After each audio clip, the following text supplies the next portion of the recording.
Hina sangatkah guna nama Tabika Kemas?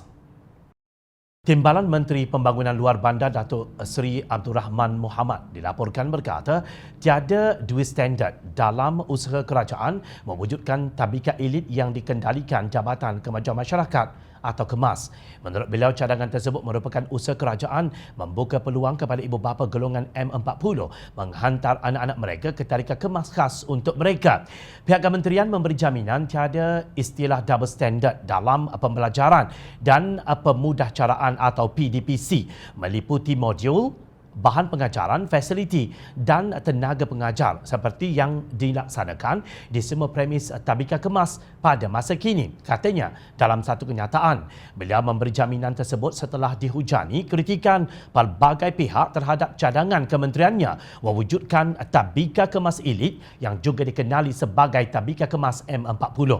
Bekas Timbalan Perdana Menteri Datuk Seri Wan Azizah Wan Ismail antara yang mengkritik cadangan itu. Beliau turut menggesa kerajaan supaya menolak cadangan tersebut.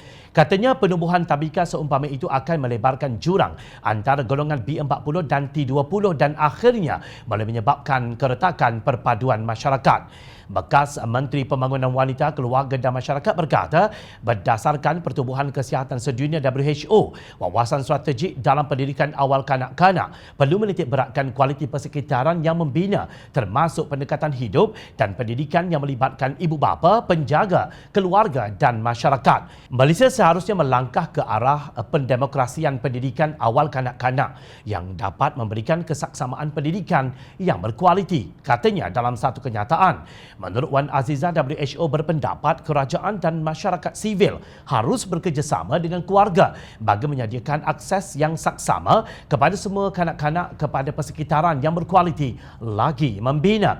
Tabaka elit yang dicadangkan oleh Jabatan Kemajuan Masyarakat KEMAS itu adalah bertentangan dengan aspirasi ini dalam pendidikan awal kanak-kanak, tegasnya. Mempertahankan dasar tersebut, Abdul Rahman beralasan bahawa isu kota kemasukan di Tabika KEMAS pada masa ini antara salah satu punca kementerian mahu mewujudkan Tabika Kemas M40. Setelah hampir 30 tahun beroperasi, jumlah permohonan kemasukan ke Tabika Kemas semakin meningkat, khususnya daripada kumpulan pertengahan M40 berdasarkan hasil kajian yang telah dibuat. Kementerian akan mengenal pasti nama Tabika Kemas yang sesuai setelah dibentangkan dan mendapat kelulusan kabinet, ujarnya. Abdul Rahman berkata kertas cadangan mengenainya sedang diperincikan sebelum dibawa ke mesyuarat kabinet untuk penilaian. Katanya jika dipersetujui kabinet rang undang-undang RUU, tabika itu akan dibentangkan di Dewan Rakyat untuk kelulusan. Tabika elit ini dicadangkan hanya untuk murid yang ibu bapa mereka mempunyai kemampuan keuangan yang tinggi kerana yurannya lebih tinggi berbanding tabika kemas sedia ada, iaitu antara RM5 hingga RM25 sebulan. Kita tidak paksa ibu bapa menghantar anak mereka ke tabika elit ini kerana 10,900 tabika biasa masih beroperasi, tetapi tabika elit menyediakan kurikulum yang lebih baik berbanding yang biasa.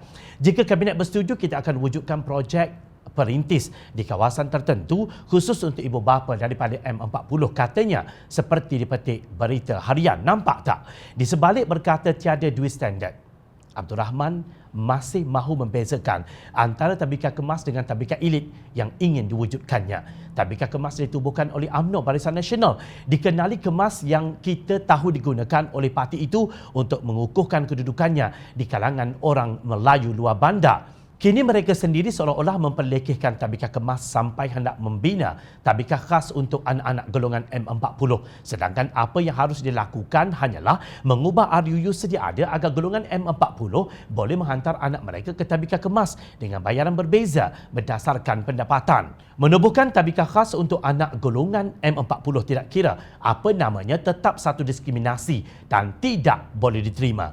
Titik.